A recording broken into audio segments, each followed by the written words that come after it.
Hello and welcome to Whipsnade Zoo. My name's Kate, I'm one of the predator keepers here at Whipsnade. So we are down here at our wolverine enclosure. This is Puff behind me here.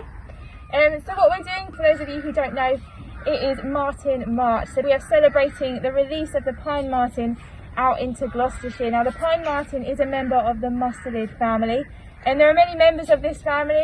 You've got things like our badgers. You've also got some otters that we have here on site as well, and the wolverine too. So what we're doing is we're down here, we're going to introduce you to the wolverine that we have. We're going to tell you a little bit about them and hopefully get you some nice up close shots of our wolverine, just to give you guys a little bit of an insight. So this here is Puff. Puff is our adult male. He's 12 years old now, so he is getting on a little bit in age. He's quite easy to tell apart in our group. He's the biggest of the family, and he's got a bright pink nose as well. Now as well in here we do have our adult female. Now her name is Phi. She is 5 years old, so she's a lot younger than Puff, and herself, she's quite easy to tell apart as well. She's got lots of white spots over her chest, and she is quite a bit smaller than Puff. So in the wild, the average lifespan of a wolverine is between 8 to 10 years. In captivity, obviously with the healthcare and training we provide, we can make them last a little bit longer, so up to about 13 to 15 years.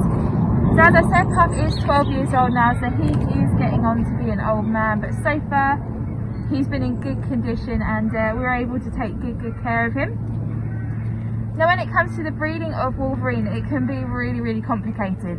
So the general breeding season of wolverine is going to be in those summer months, but the females are able to delay implantation, which means that they can have up to 200 days until they'll actually give birth to their youngsters. So it's really hard to be able to tell whether the wolverine are pregnant, whether they're nesting, or whether they've delayed implantation or actually pregnant at all. Now we were lucky enough in 2019 to have two lovely kits born here as well. They were the first ones ever born at ZSL. And one of our younger ones, Freya, she has now gone to Germany, so she's gone all the way over there to do her part for the breeding program. And we also have Helga. Now Helga is still here at Whipsnade. She's just in the other paddock, because she's come to an age now where naturally in the wild she's going to be looking for her own home. So we're now working with her on a one-to-one basis, so hopefully if she's ready to move to a new place, she can go straight away. Now I'm going to get our guys to come over a little bit closer so you guys can get a good look at them, and we're going to tell you a little bit about the wolverine out in the wild. Here he comes. So like I said, these are the biggest member of the mustelid family, and a lot of people actually mistake them for small bears or bear cubs. Now out in the wild, where they can be found is northern places, so northern Europe, and you can also find them in Canada and northern parts of America as well. So there are two different subspecies. These are the European subspecies, and you can see, although they are very cute and cuddly, he's very gentle when taking food. They can be quite ferocious when they need to be. So out in the wild, generally they are scavengers, so this means they eat carrion, so other dead animals, and they can be quite lazy when it comes to getting this. So they'd rather not put in the hard work, and they're more than happy to chase down other animals such as lynx, wolves, and even brown bears to be able to take their dinner from them. And they also have a very strong sense of smell as well. So you can see Puff here, he's sniffing everything around. He's waiting to see if he's going to get another piece of food.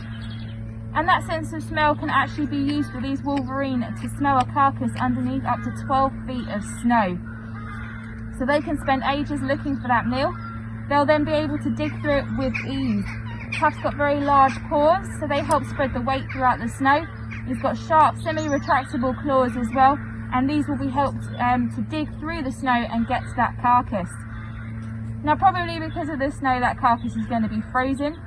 So another adaptation these guys have is that their back molar is actually turned in at 90-degree angles. So this gives them a lot of grip and a lot of crunch, and it means they can actually chew through a lot of the big bones on that carcass as well. Our wolverine love the bones. They'll spend ages chewing on them. Phi is often carrying them around the enclosure as well, and it is actually a really good form of enrichment for our wolverine. Now you can see there are a few cardboard boxes in the enclosure as well, and they love to destroy all sorts of things, so they can be really hard to enrich. So actually giving them simple things such as sense of smell, so other animals bedding, we can give them perfumes, herbs and spices, and they'll spend ages rolling around in it and having a good time as well. Another really important thing for our wolverine is training. So you can see Puff, he's more than happy to come up to the mesh, take a piece of food. He's got a good relationship with us keepers, and it's good enough that actually we've been able to hand inject Puff, and it means he'll come into a nice chute, nice and calm. We can give him that hand injection. Vaccinations, anything that we need to do, Puff is very, very good at it. Like I said, these can be quite ferocious animals, so we don't work in with them. If they can take down a brown bear, they can easily take down one of us as well. And you can see he's very, very curious of us. So we hope you've enjoyed seeing our wolverine here at Whipsnade Zoo today. Thank you so much for joining us for the Worldwide Week of Martin March, and we do hope to see you very, very soon.